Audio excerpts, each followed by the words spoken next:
Dear friends, Assalamu alaikum. This is Dr. Olsi Gjergji speaking from Albania.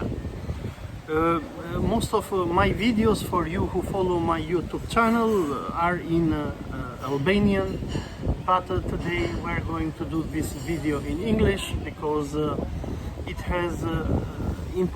is important for the international community and people who observe the conflicts throughout our planet. With me is my friend, award-winning journalist, Mr. Gjergji Thanasi. And today we're going to talk about something that is related to Albania, but also to the wider Middle East.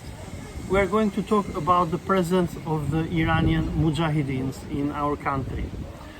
Today, after analyzing the data from the Albanian Institute of Statistics, I realized that in Albania we have around 7,000 to 7,200 Iranian Mujahedeens. The Mujahedeen al-Halb group, which is an ex-terrorist organization, listed as a terrorist organization by the United States, European Union, Canada, and many other countries until 2012, has been located to Albania in 2016. However, the Albanian public and the international community, when the Mujahedeen were brought in Albania, they were told that in Albania we are going to host 3,000 Iranian Mujahedeens. However, the data from the Institute of Statistics of Albania, which I posted on my Twitter account, indicate that in Albania, since 2016 until 2019, have entered around 7,000 Iranian Mujahedeens. We know that a group of Iranian Mujahedeens came to Albania in 2013, and in that time that number was around 250.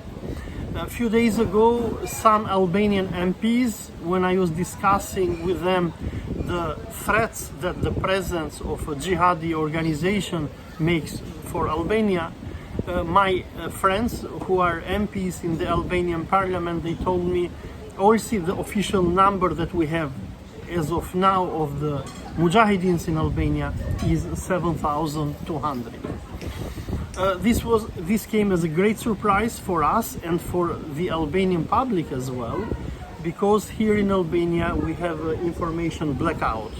Our government, the government of Prime Minister Edi Rama, which wants to be in good terms with the American administration, keeps a total information blackout when it comes to the presence of the Iranian Mujahedeens.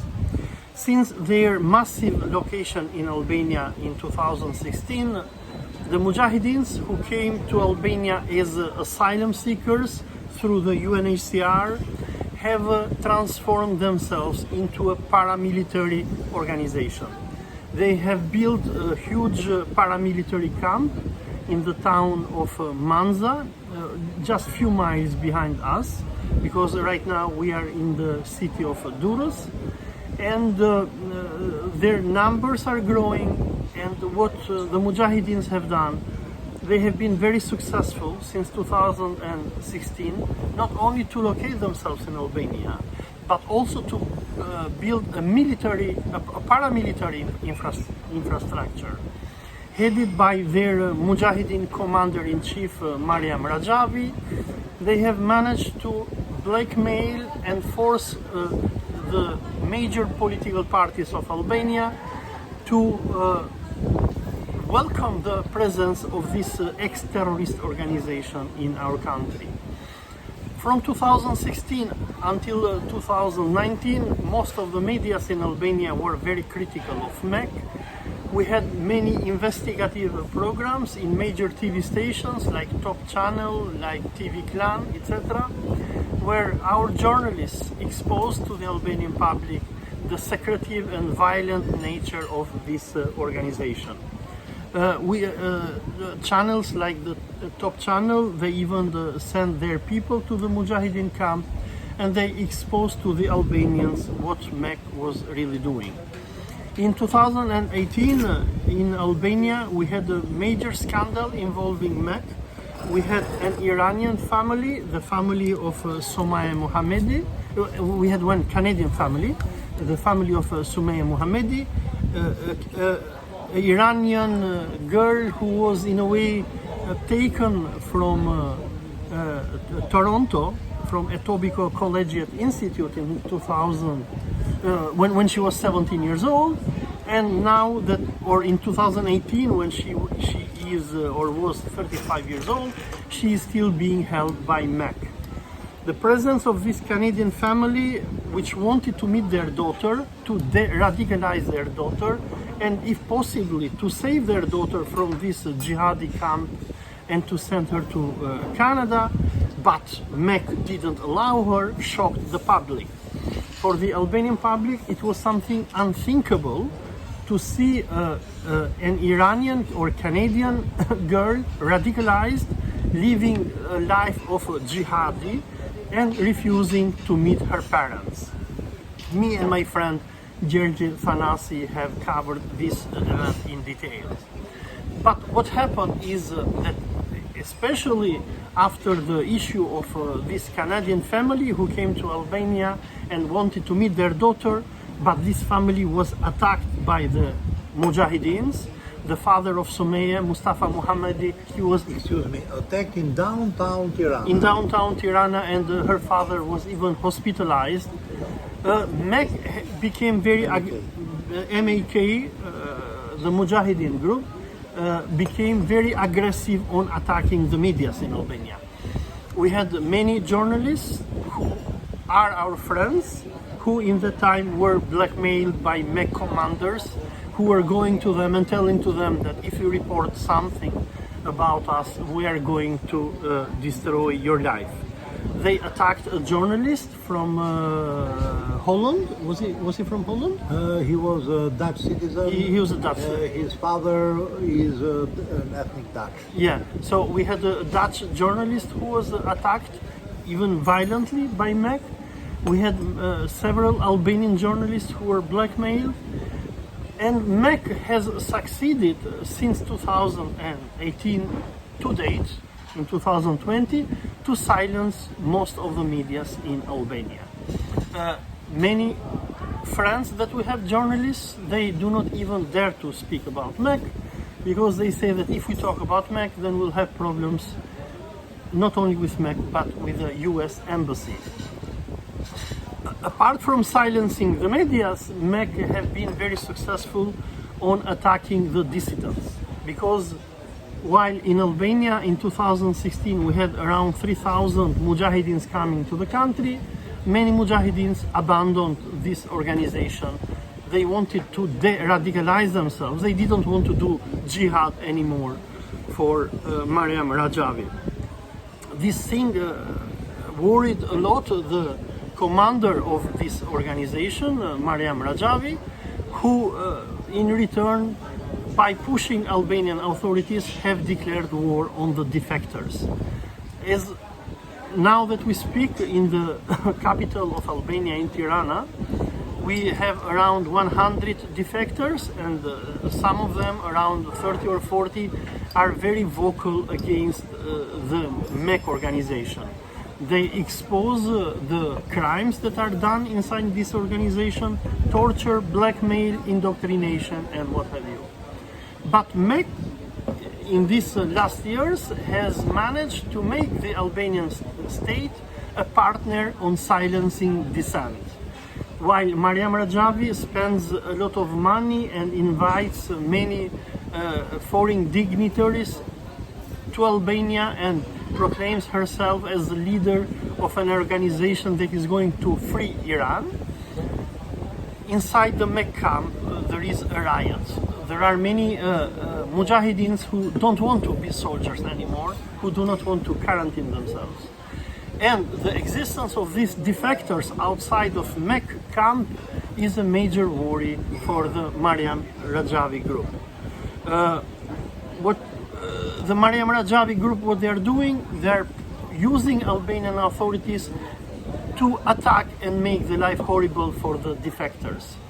In August 2019, one of these defectors, his name is Ehsan Bidi, he was isolated by Albanian authorities, was put in a refugee detention center, even though he was a refugee in Albania. He had a refugee status from UNHCR and had come to Albania since 2013. Albanian authorities, by breaking their international obligations and their agreement with UNHCR, they removed his status. Why did they remove his status? What was the crime of Ehsan Bidi? The crime of Ehsan Bidi was because he was an active journalist denouncing what MEC does. So Albanian authorities isolated Ehsan Bidi for 1 year. And then on 13th of August 2020, they let Ehsan Bidi go free because the legal period for his isolation ended, and they took him in a police car and they threw him to the Greek border. So Albanian police, in collaboration with MEC, wanted to get rid of Ehsan Bidi.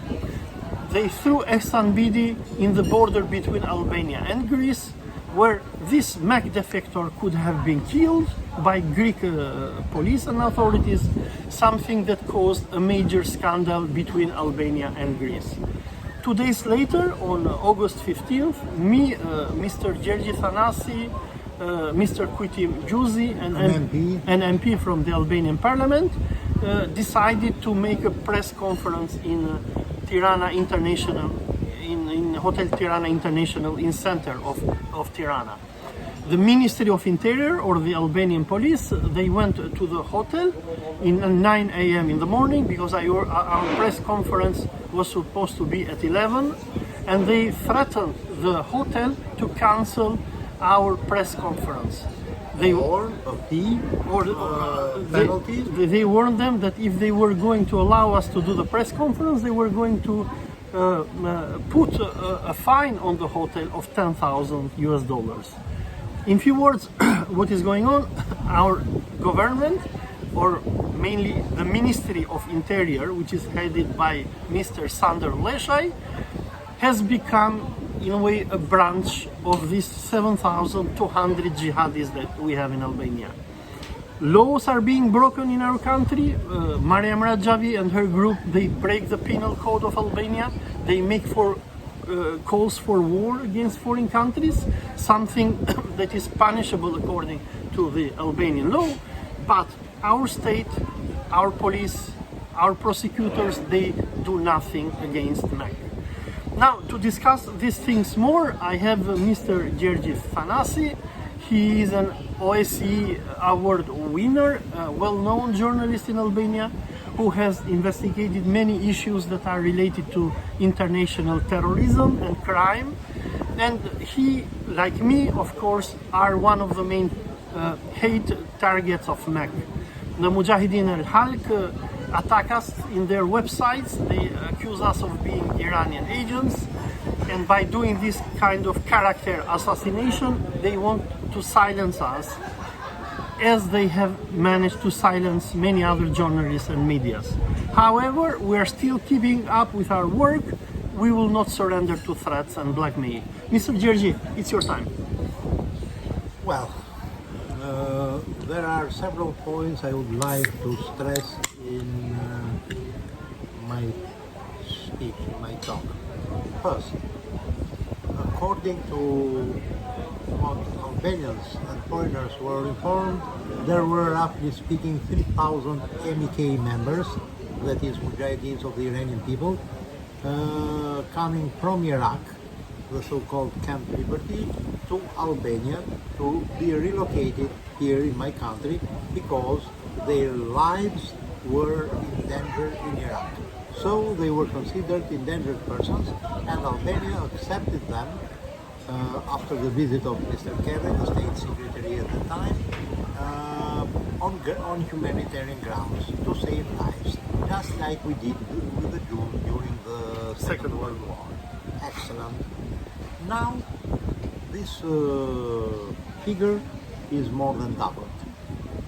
They haven't given birth to babies because they are not allowed to marry or to have sex in their camp. there were no more than 3,000 of them in Iraq. Where did the other 3,000 and something came from? This is the question. Because they came here as endangered persons. Their life was endangered. The others have come from European Union countries, and I don't believe the lives of Mujahedeen, of the Iranian people, are endangered in European countries, because it is a national dream of the Albanians to join Europe. A Europe which threatens the life of people is not Europe. Most of them have come from European Union countries, or at least NATO countries. Albania is a member of NATO, and I don't think one country like Albania can protect their lives better than another country, let us say Croatia or Montenegro, France, or France, Germany, or Canada, it's a NATO country, or United Kingdom, or Spain, or Luxembourg, or Holland, whatever. So the problem is why my country has been transformed into a trash can to be filled with human refuse. This is the problem. Their lives are not threatened in these countries. Why do they come to Albania? Why they stay here as refugees, but there is nothing in written form to prove that they are refugees? Why they are kept in a kind of semi-military, paramilitary facility as the so-called Ashraf 3 camp in Manos, which is a small town near Durrës. Durrës is the main port of Albania. It is my hometown, my home city too. So, what do they do? One thing. Second thing, the armed forces of Albania are made up of only 6,800 men and women, and we have 7,000 or something of Mujahedeens. This is a national threat. This camp has more people who has had armed experience, or at least trained in military affairs, than the national army of the host country. Of course, most of them are over 50 years of age, so not the best age for military action, yet they remain a threat. Most of them have got experience, war experience, or at least anti-counterinsurgency experience, putting down the rebellion of the Kurds in Iraq, the rebellion of the Shiite population around Basra and the port of Qasr during the time of Saddam Hussein. They were kind of mercenaries to the Iraqi dictator Saddam Hussein. So this I consider to be a national threat to Albania. I don't trust the premier of my country. I don't trust the prime minister, the president of my country. I don't trust the figurehead of the opposition, Mr. Basha, or the real head of the opposition, Mr. Berisha, that these women and men with military experience, or at least training experience, some of them even murderers, blood-stained, their hands are blood-stained, to not become a threat to the security of my country. First thing. Second thing, they are behaving here with kind of privileges and immunity going beyond the privileges and immunity granted to the diplomats by the Vienna Convention of April 1961. They are just the citizens of the main powers in the late days of the Ottoman Empire. Those European citizens had nothing to do with the Ottoman administration, Ottoman courts. They had a kind of extraterritoriality privilege. So if you were there being treated as foreign, as Western citizens in the Ottoman Empire under the capitulation treaties of the Ottomans with the Europeans. Yes, and this is shameful. So they are having extraordinary privileges in Albania that even we as Albanians don't have. Even foreign diplomats. Even foreign diplomats don't have. Correct. Even foreign diplomats, because The premises of foreign embassies in Albania are protected by Albanian police, sometimes even by Marines or armed private security companies, Albanian private security companies. And it ends this. It ends at the gate, at the wall, at the fence of the embassy. While in months, these bunch of people, ex-terrorists, at least up to 2012, the MK was a terrorist organization according to State Department, have got more privileges. They roam about in the streets of Manas. They have created rings of spies who inform them of everything happening in Manas and around about. And I'm speaking of villages and towns having some 25,000 inhabitants, not only in the administrative center, administrative unit of Manas, but also in the administrative unit of Suk near Durrës. Lately they have distributed my photos to shopkeepers and other persons in Manas, telling them that I'm a very dangerous terrorist.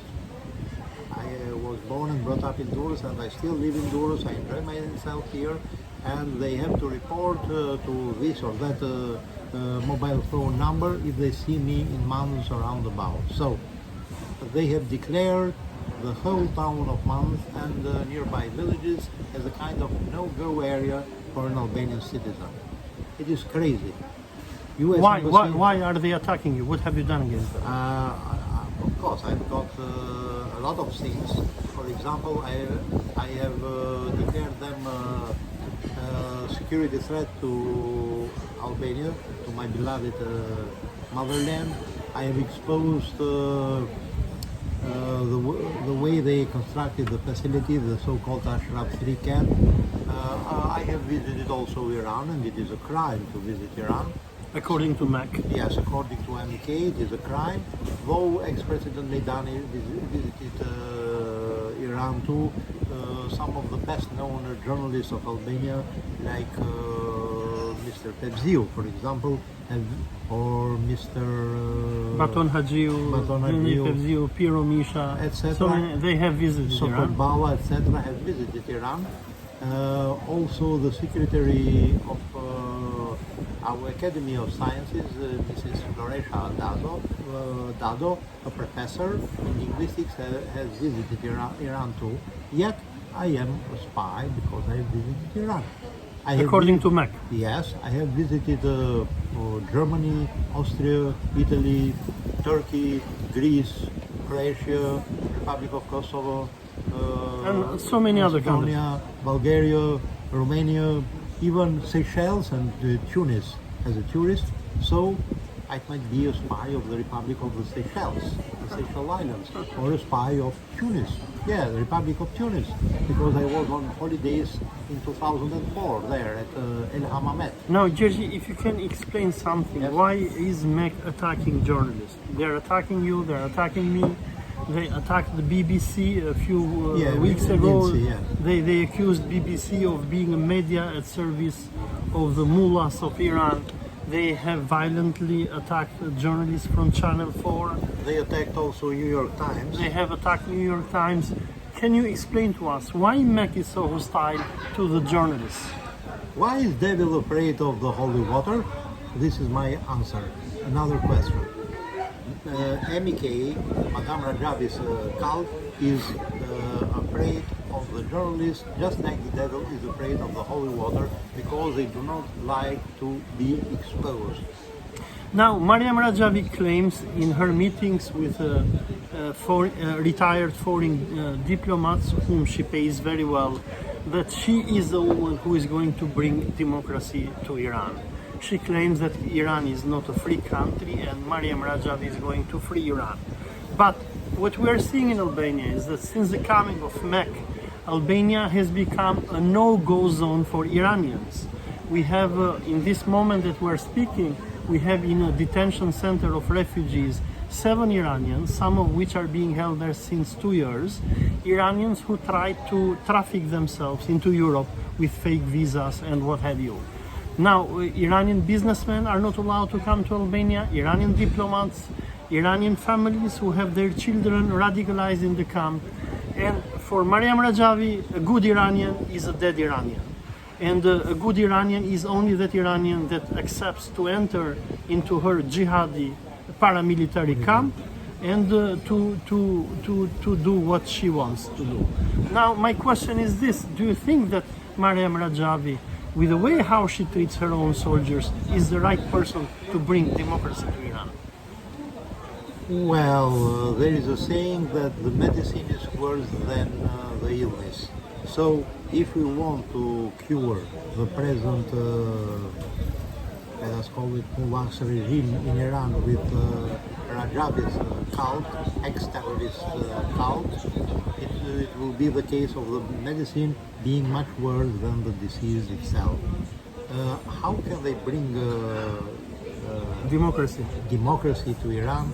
How can they bring prosperity to the Iranian people when they keep the members of their cult in Total isolation. A kind of serfdom, serf bondage, almost like slaves. And it is 21st century. It is not the first century AD. It is 21st century AD. This is the problem. If they keep their own people like serfs, how can they bring liberty to 80 millions of Iranians? This is the problem. If they behave in Albania like masters, not like persons coming to my country to ask and to receive protection, how will they behave in their country if, God forbidden, they come to power in Iran? They will treat the Iranians much worse. Imagine, they are violating Albanian laws, they are becoming themselves kind of kingmakers in the Albanian politics, trying to put one party against the other. Who will lick better the boots of that woman Maryam Rajavi? Who will do more favors? Who will pay more respects to Maryam Rajavi? Imagine what will they do to Iranians. This is it. They behave in Mons as if it is a real estate and they own it. Yeah, it is just like Mons is a latifundio and the inhabitants of Mons are Slaves. Or serfs. Yeah, serfs better than slaves. Jerzy, another question. Maryam Rajavi and her international supporters, who are paid by her, of course, and probably Saudis and Emiratis, claim that Maryam Rajavi still is going to bring democracy to Iran.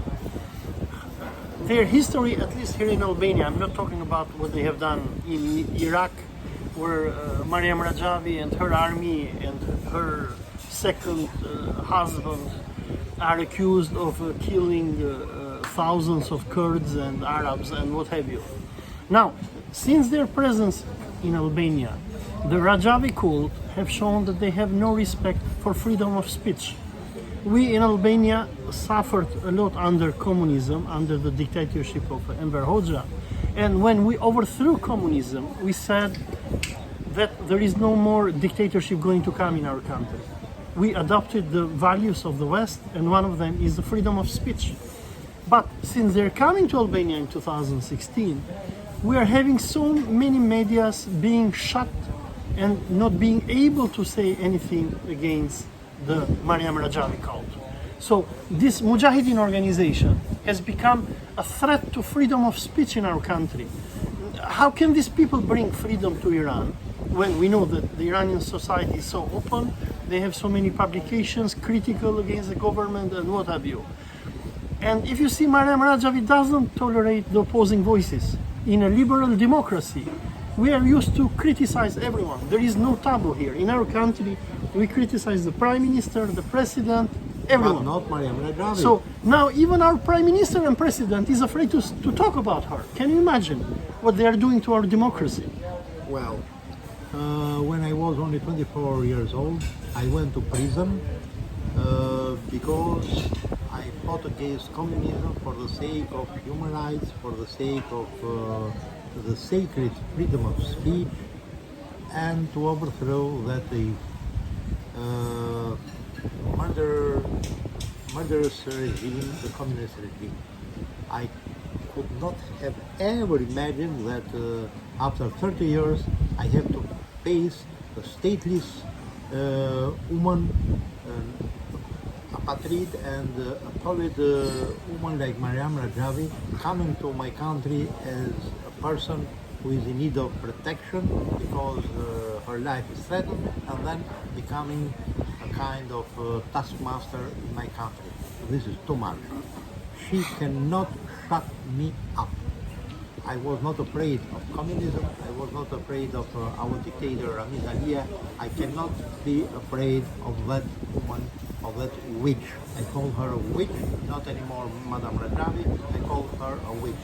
I'm not afraid of her. I'm not going to lick her boots like our twisting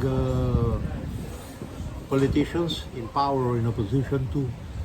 She should behave like a person in need of protection, not like a dictator in chief and uncrowned Queen of Albania. No, she cannot be that.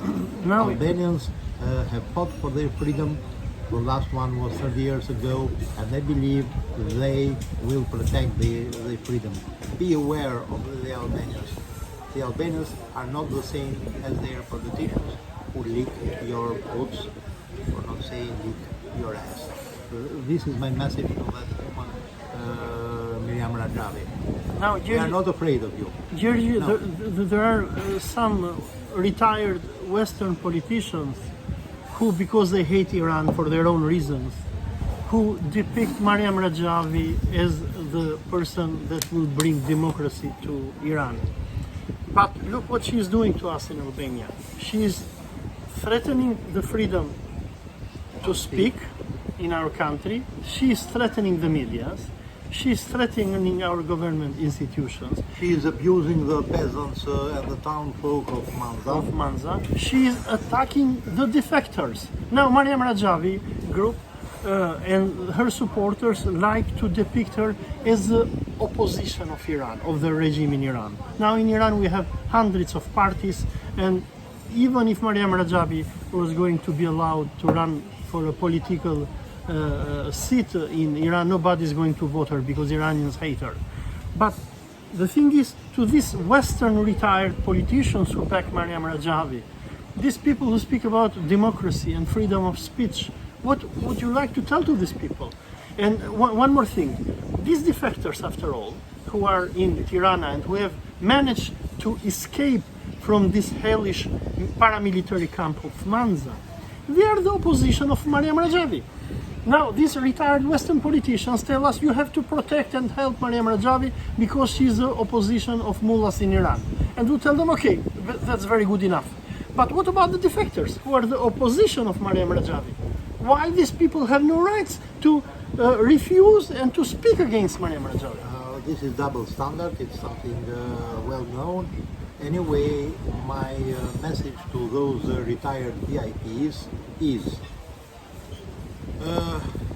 I've been to Iran, I visited Iran. Iran is not paradise on the face of earth, but under that Rajavi, Iran will become the hell on the face of earth. This is the difference between the present day regime in Tehran and the regime, God forbidden, installed in the future by Madam, or I better say, that woman, Maryam Rajavi. One thing. Second thing, human rights are universal. We cannot have human rights for those serfs, semi-slaves in the so-called Ashraf 3 camp, and at the same time, no human rights for the defectors of the ex-terrorist organization headed by Maryam Rajavi.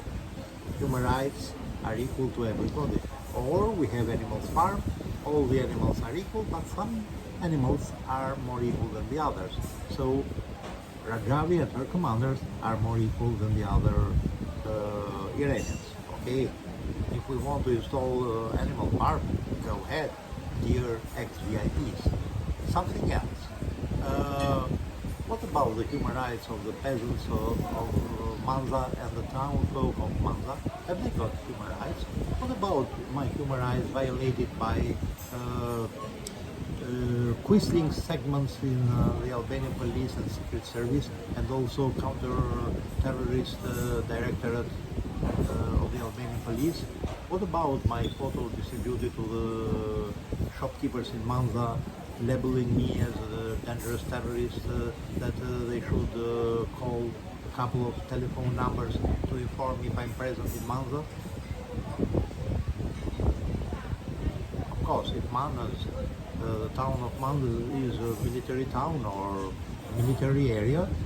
A classified area. Yes, a classified area, but there is no decree to declare it a closed town, a military town, classified area. So I cannot go there. How is it possible? If I can ask a question to Premier Rama, who is during a press conference, how cannot I ask a question to somebody in Manza, a town folk there, a peasant, for working, killing his land there? How is it possible? They have changed the people of Manza something very similar to the Serbs of the Middle East. And I'm an Albanian, I love my country, I hate foreign occupation. I consider those people very close to a foreign army occupying part of my country. I don't care what quisling politicians think and say.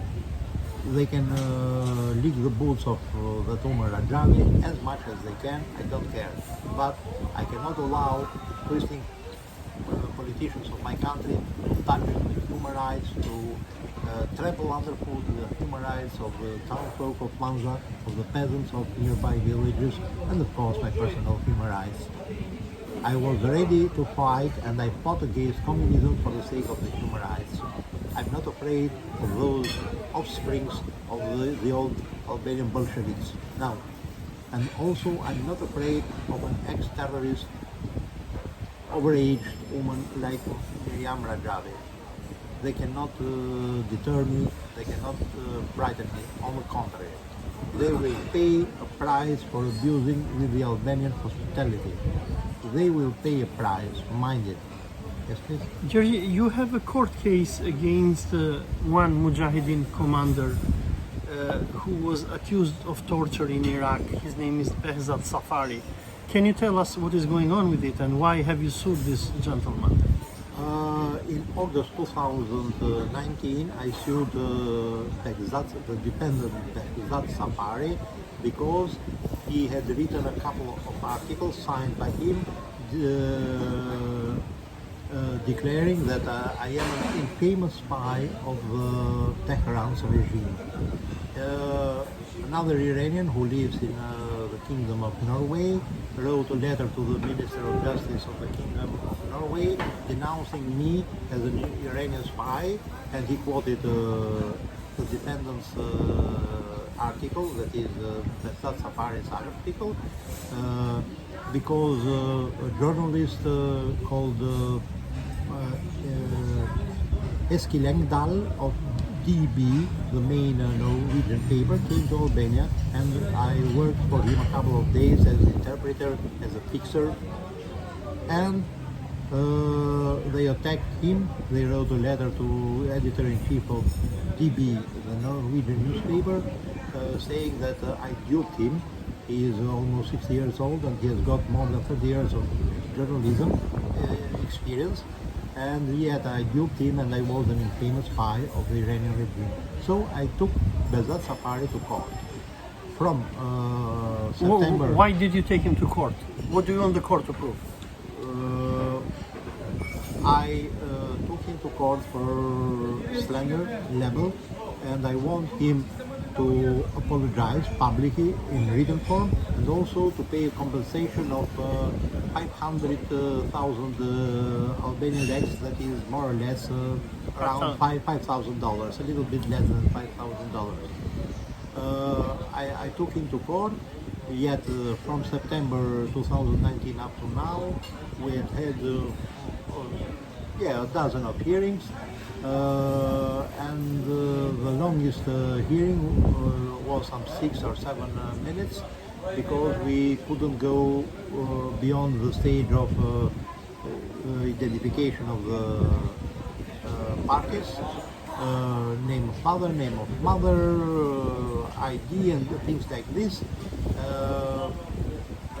A lot of hearings have been postponed because sometimes the interpreter was missing, was not present. Sometimes one of the lawyers of defendant Behzad Sapari were not present. Sometimes the public prosecutor was not present. Sometimes the lawyers, the interpreter, and also the defendant Behzad Sapari were not present. Next hearing is on September 14th. I hope to have the possibility to face at court the defendant Behzad Sapari. So I love to take legal action against those people who violate the sacred rights of Albanians, including my personal human rights. And the right for us to be journalists, to investigate MAC, and to not be intimidated by them for what we write about them, right?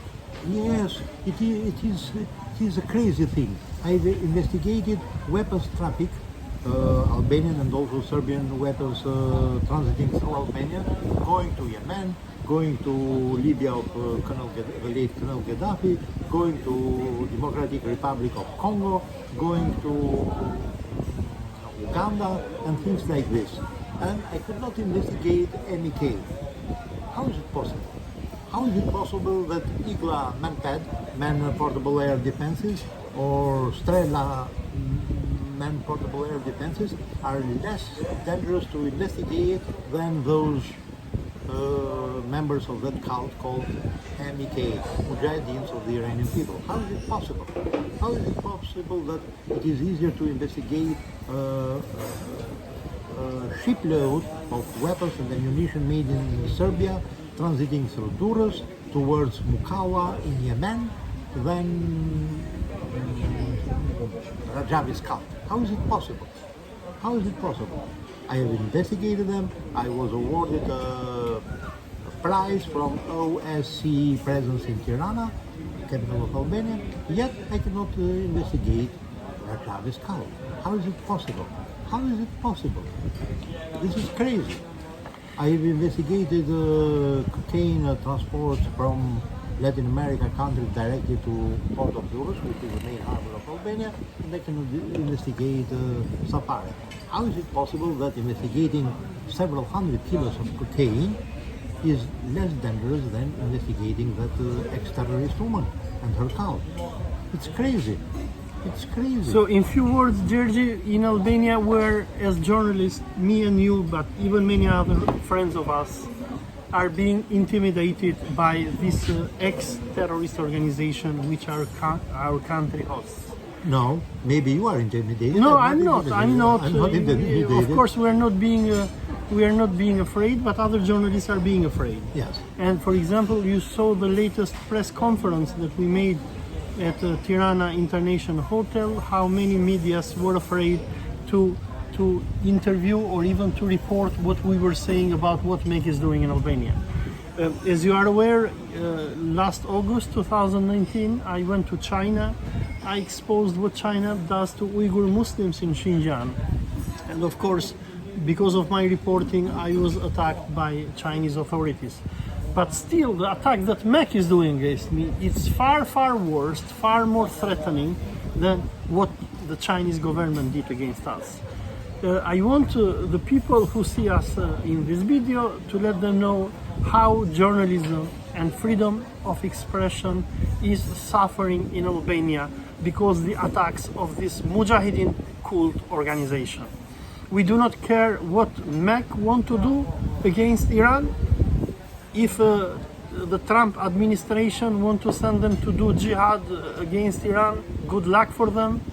We hope Mr. Trump can put them on a plane and throw them somewhere in Afghanistan, or in Iran, or in Iran, or in Iraq, or drop them in the sea. That's they can do anything they want with their lives. But we have to tell to MEC commanders, to Maryam Rajavi, to their supporters, that freedom of speech is a basic and a holy right for us as journalists in Albania.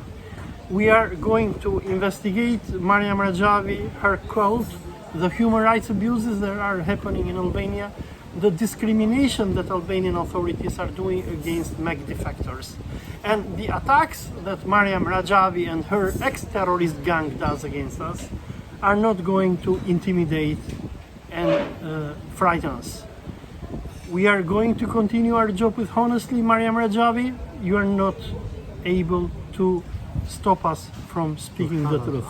Do you have something else, Gjergji, before I close? Yes, not as a journalist, but as an Albanian patriot, I feel ashamed that that evil woman, Madam Maryam Rajavi, has changed Albanian citizens into serfs in the area of Manda. I love my country. I cannot allow a stateless person like Maryam Rajavi behave in Albania like an occupying power. No, she has not got the means of an occupying power. She cannot behave like an occupation force in the area of Manda. She should keep under leash her dogs, or the Albanians will deal with her dogs and also the quisling segments in the Albanian government and the Albanian oppositions. We Albanians love our country. We Albanians have paid an invoice drenched in blood to have this liberty, of course, a little bit constrained, yet liberty. So we cannot forfeit our liberty for the sake of an ex-terrorist like Maryam Rajavi. We will fight to protect our liberty. I'm speaking not just a journalist, but as an Albanian citizen who loves his country, as an Albanian patriot. I've learned a lot from the founding fathers of America, what a patriot can do for his country. If the Americans were brave enough to mutiny or to stage an uprising against King George III of England at that time, we can not forfeit our freedom to an ex-terrorist like Maryam Rajavi. Her 7,000 and something cultish members are not enough to subdue Albanians. Don't judge Albania by only 6,800 personnel of the Albanian army. Albania is much more than this. This is I think we should also give a message to the international community, especially to the Americans who are supporting the Rajavi cult in Albania, is that they should not destroy the rule of law in our country. Our American friends forced our parliament in 2014 to change its laws pertaining to terrorism. No, they do not force us, they helped us to change our laws. All right.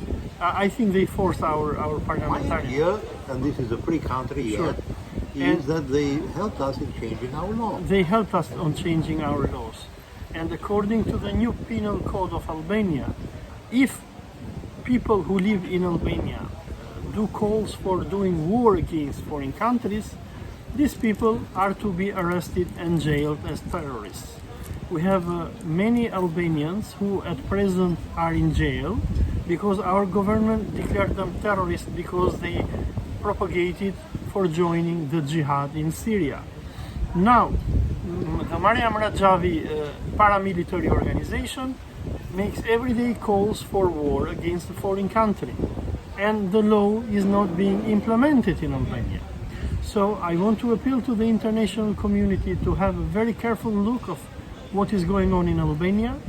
Albania is part of Europe. We are bordered by EU countries, and I think that the European Union should have a very good look at it. Thank you very much. Salam alaikum. Excuse me, just 1 minute.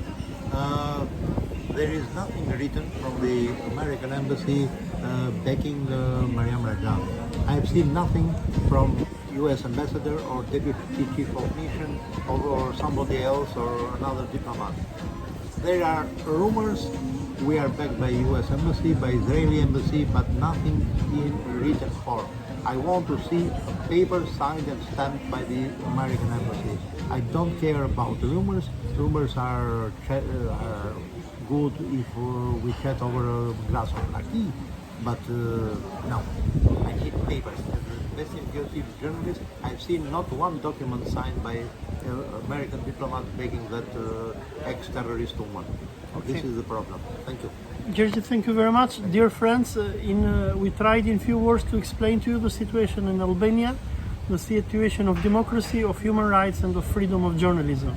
Me and Gjergji are being threatened in Albania by the MEC organization because of what we write and what we say about MEC. We're being attacked because of our profession as journalists. So we hope that the international community who sees this video understands the crazy situation in which Albania is and will be able to understand the role that our government is having on backing the illegal actions of this ex-terrorist organization. Thank you very much and see you in the future. Salam alaikum.